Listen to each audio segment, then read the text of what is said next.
Então isso é pôquer. Par de ases é o melhor. 2 pares ganham de um par e um flush bate a sequência. E mostra as suas cartas e eu mostro as minhas. Simples, certo? Errado. Porque o pôquer é um jogo mental e uma das armas mais poderosas que um jogador pode e precisa ter é o blefe. Não existe certo ou errado no pôquer. Não existe um método que possa garantir o sucesso, mas existem maneiras e caminhos para você maximizar suas chances de ganhar. Existem bons e maus hábitos e situações para serem evitadas ou buscadas. E existem aqueles que possuem o conhecimento para se aproveitar delas. Nós vamos lhe ensinar como dominar o jogo, do básico ao avançado.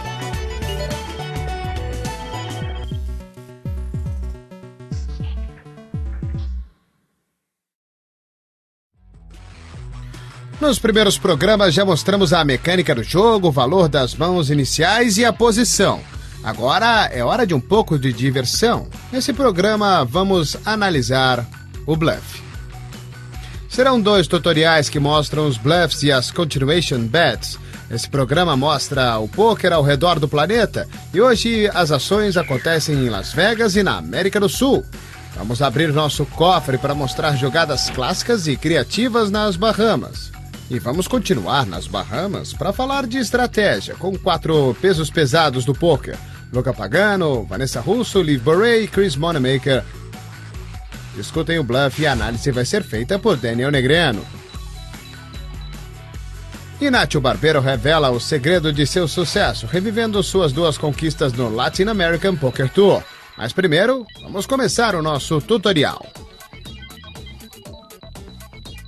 Blefar é uma parte integral do jogo de pôquer. Em sua forma mais simples, o blefe é uma aposta ou um raise com uma mão que não é a melhor. Isso que faz a mão tão interessante. Será que o seu oponente realmente tem uma mão grande ou está apenas tentando um grande blefe? Aqui estão as 2 principais razões para blefar: ganhar potes que você poderia perder, fazer seus oponentes pensarem que você tem uma boa mão e colocar pressão em seus oponentes. A primeira razão para blefar é óbvia, mas muito importante. Blefar permite que você ganhe potes mesmo se tiver uma mão fraca. É muito difícil fazer uma boa mão no hold'em. Se você der fold em sua mão quando não acertar nada, seus oponentes vão ganhar muito mais potes do que deviam. A segunda razão para quando você realmente tiver uma mão boa. Se você nunca blefar, todos vão saber que você tem uma mão quando apostar. Quando você tiver par de ases, não vai querer que todos deem fold, certo? A terceira razão para blefar é colocar bastante pressão nos oponentes. Alguns vão ficar realmente intimidados, vão reagir de forma passiva, jogando fora mãos melhores. Alguns vão ficar irritados, jogando de maneira ruim, desperdiçando fichas. Agora que você sabe blefar, vamos lhe mostrar como fazer isso. Procure sinais de fraqueza e ataque.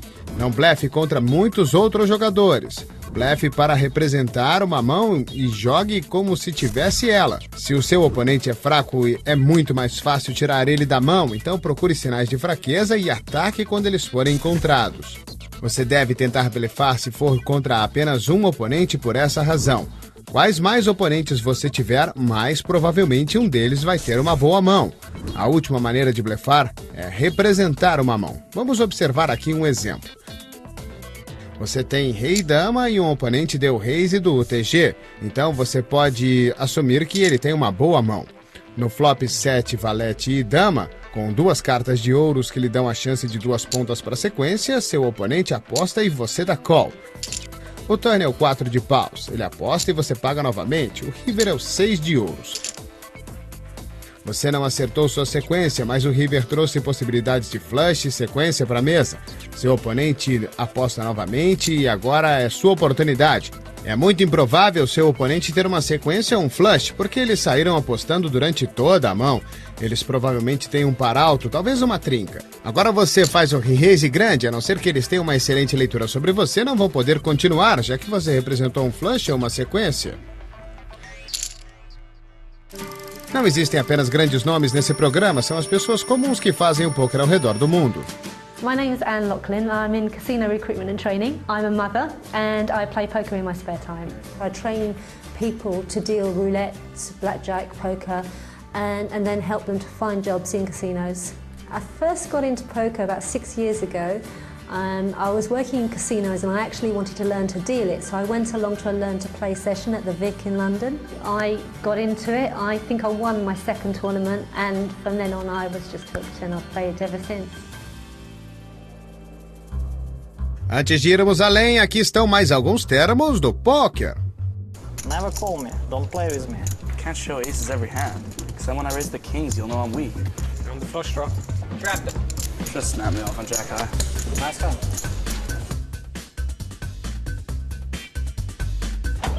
Tilt. Quando um jogador está em tilt, ele deixa suas emoções controlarem a maneira como joga. Um jogador tiltado joga mais potes e de maneira mais agressiva, e os oponentes podem se aproveitar disso.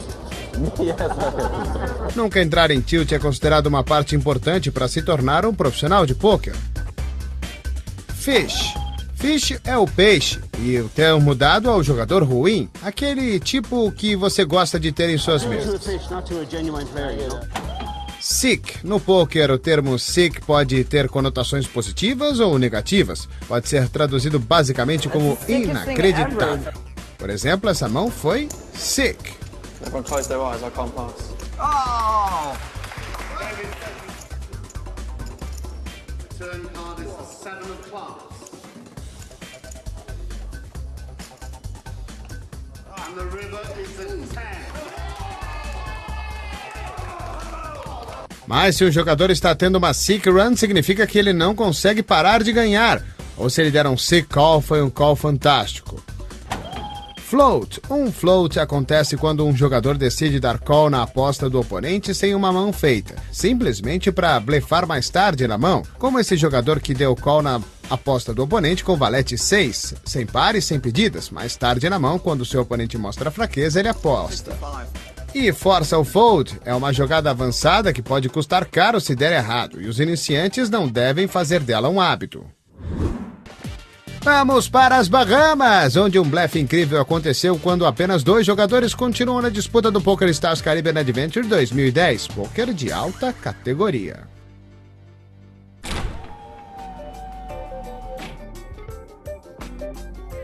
Nessa mão do PokerStars Caribbean Adventure, Harrison Gimbel consegue um blefe incrível usando as 3 dicas que nós mencionamos antes no tutorial.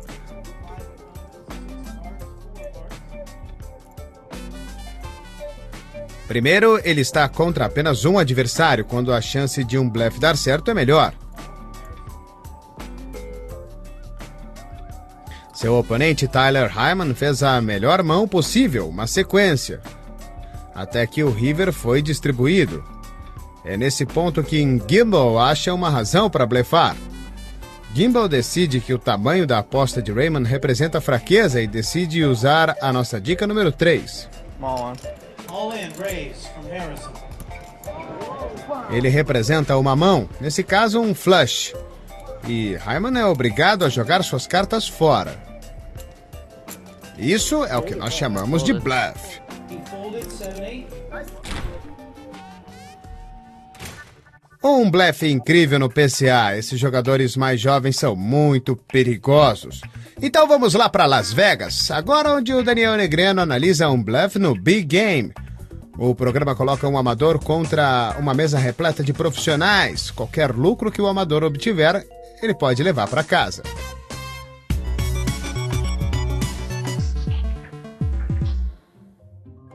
Essa é a ação até agora. O profissional David Peter, conhecido como Viper, dá call no raise pré-flop do amador Troy Howard. Os 2 jogadores dão check no flop com cartas baixas e depois que o as no turn aparece, o amador aposta 10 mil. Viper dá call com 9 alto, certamente com um plano na cabeça. Stop right there. Some people think to bluff, you gotta raise when the ace comes. Viffer is calling instead because he figures by calling, well, now Troy Howard's going to think I have an ace for sure. So if he's got queens or jacks or something like that, I can bluff him on the river.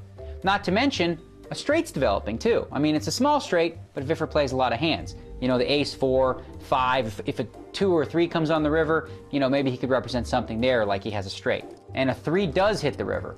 This is a card that Troy can never really bet. Because he raised before the flop, everyone knows he doesn't have a 5 in his hand, he doesn't have a deuce in his hand for the straight. The only hand he can really have that's all that strong, that can, fade a raise, is pocket aces. So he should check here. Instead, he bets 10,000 again. Well, that's just like bait. You're just throwing it out there for Viffer to just, boom, attack it. I'm all in. Ha-ha! Viffer's moved all in. No hand, no draw, no nothing. He set this bluff up from minute 1. See, now the problem for Troy Howard is he's got to think to himself, okay, what hand can I beat? Viffer checked the flop. He called me when the ace hit. Now he's moving all in on a 3. He can't have 9-7. He can't have nothing. There's no hand he can have that I can beat. So pretty much has to fold. So Troy just thinking through the hand now. I don't think there's anything I can beat here. And he throws away the hand, and of course Viffer shows it to him too. Nice hand, sir.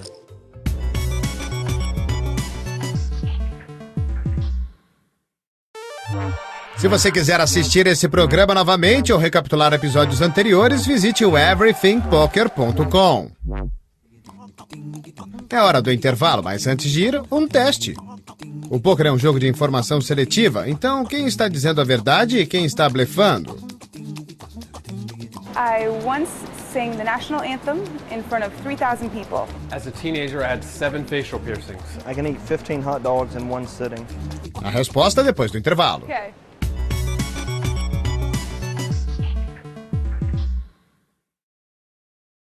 Antes do intervalo, perguntamos quem estava dizendo a verdade. Bom, não era a Vanessa. Ela nunca cantou o hino nacional na frente de 3.000 pessoas. Ela tem uma voz incrível, parece um gato com dor de garganta.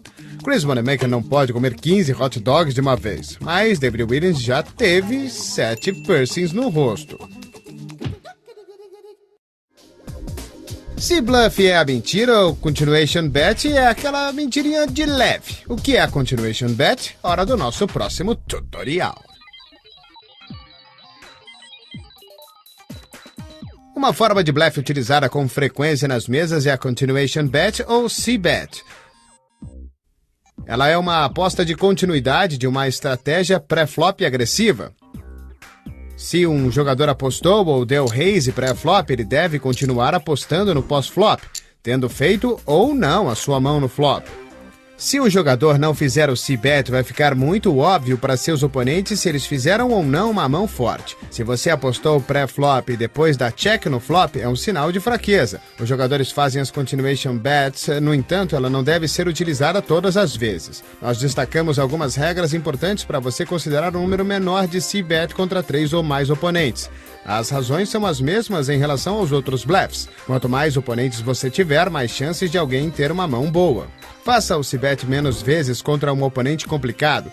Adversários complicados vão testar você com re-raise e pode ficar muito caro acertar sua pedida. Faça o c-bet mais vezes se seu oponente for mais conservador. Oponentes mais conservadores têm mais tendência a dar fold. Faça o c-bet mais vezes se a mesa vier seca. Uma mesa seca possui cartas comunitárias baixas de naipes diferentes e desconectadas. A continuation bet é uma arma muito importante em seu arsenal. Então aprenda a sua lição. Se você quiser ter sucesso no poker, vai precisar se arriscar mais vezes. Seja com um blefe audacioso ou com agressividade bem colocada, a desinformação seletiva pode ser a chave do sucesso.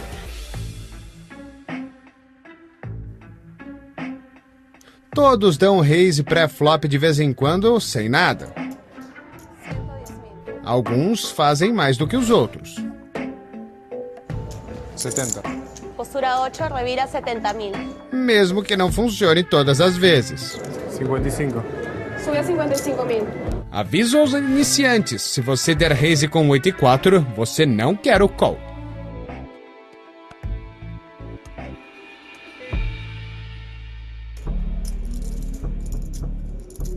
I raised under the gun with 8-4 off or something, and he's on the small line and he 3-bets me. So I think forever, and I have I didn't think that much, but I had 33 big blinds or something, and I thought it was like a really good reshove spot. So I reshove with 8-4 off, and he snapped, called me with ace queen. But I got lucky and I called my 8 on the river.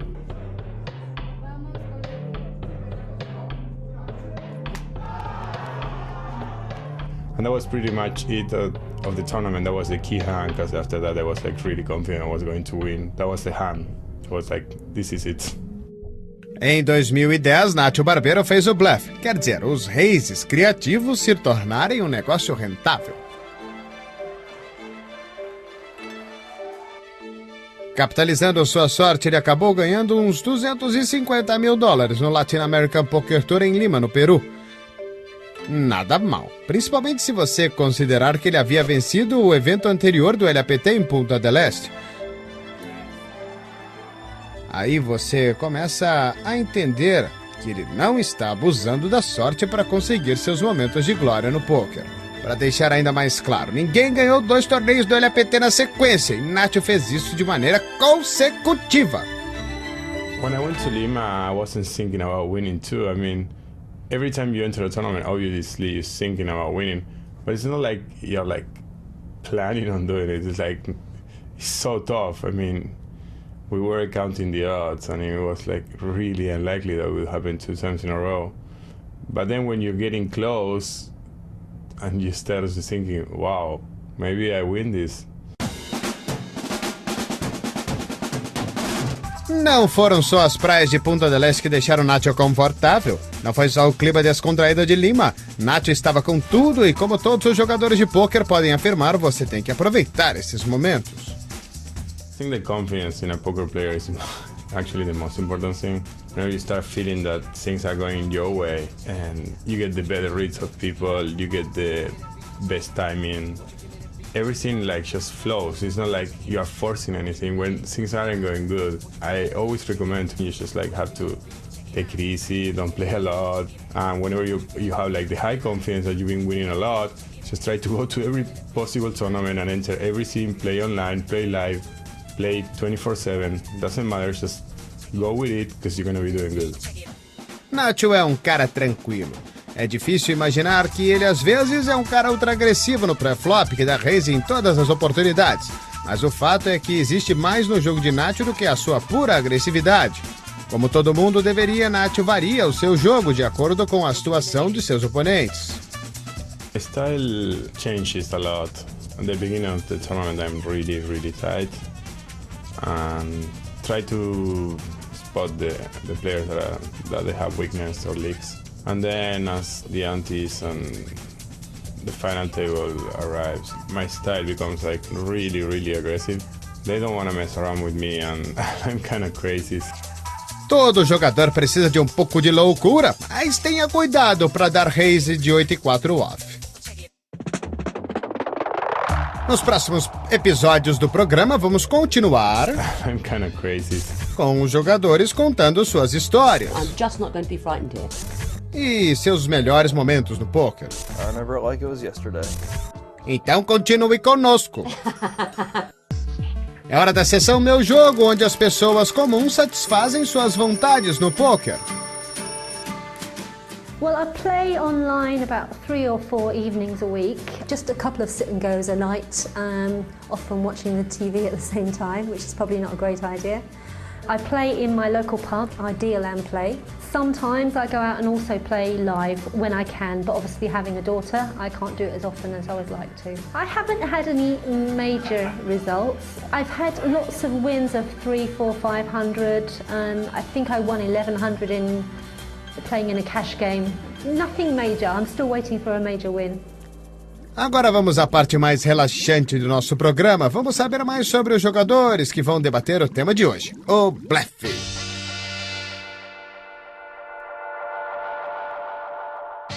Todo mês de janeiro, o Atlantis Resort nas Bahamas recebe os jogadores para o PokerStars Caribbean Adventure.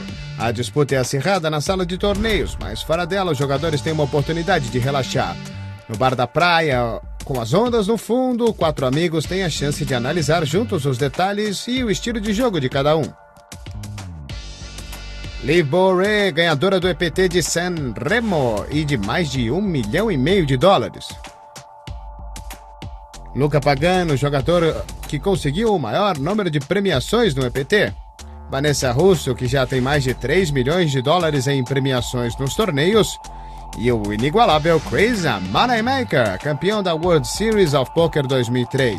Chris fez um dos blefes mais famosos da história na mesa final da World Series of Poker quando fez Sam Farha largar a mão vencedora apenas com um rei alto. Probably one of the most interesting abilities in poker is to be a good bluffer. Chris Moneymaker, tell us something about your biggest move ever in your poker career. I make one bluff and everybody thinks I'm a bluffer. I don't bluff that often. Oh, come on, that's not true.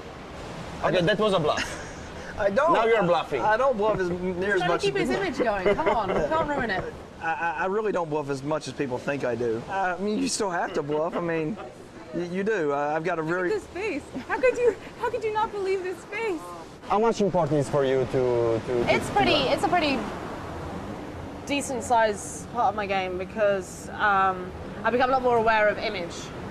2 years ago, I wasn't really, I was aware of the fact that I had an image, but I didn't know how to use it. And, I remember Daniel Negreanu saying to me, he's like, I wish I could have your body. He said it would be so profitable for me to look like you at the poker table because he understood how to use an image, use a female image. And at the time, I didn't really know how to do that. But now, it's something that I've really put a lot of effort into understand and be able to sort of identify who thinks what about the way I play. The one thing I know is that when I have other women at the table, that's the hardest. I definitely don't know what they think of me, and I definitely have no opinions of them. I just basically avoid them in pots. They're too hard. I really avoid them in pots. Yeah, it's too hard. It's women are very tough to play. I do know that. So beyond that, I agree with everything Liv said. It's a definite important aspect of the game. You got to get chipped somehow, and you're not going to make hands enough to, not bluff. You just have to pick your right times to bluff. The right time for me to bluff is just about any hand I get, I guess. O blefe que deixou Chris Moneymaker conhecido foi contra Sammy Farha no heads-up do evento principal da World Series of Poker 2003. Veja o que aconteceu. Moneymaker tinha rei 7 e Farha estava com dama em 9. Moneymaker deu raise de 3 vezes o blind e Farha deu call. O flop veio com 9 de espadas, 2 de ouros e 6 de espadas, e os dois deram check. O turn foi o 8 de espadas. Farha apostou 300 mil com o maior par e Moneymaker deu raise de 800 mil com a pedida de flush em sequência. Farha deu call. O river foi um 3 de copas. Farha deu check e Moneymaker foi all-in. Farha acabou largando as suas cartas. But any hand? Any situation? It depends on the players at the table, yeah, but I'll bluff more than I probably should. I should mix a little bit my game with your game because probably you're bluffing a little bit too much. I don't bluff that too much. Probably that's because my background. I really like to take very calculated risk. How many times you cashed in the EPT? 17. Eram 17 na data da filmagem e 18 quando gravamos essa locução. E deve ser até mais quando você estiver assistindo. Ele é uma máquina de prêmios. Wow. How many times have I? 17. One? Yeah, all right, I like your side of it.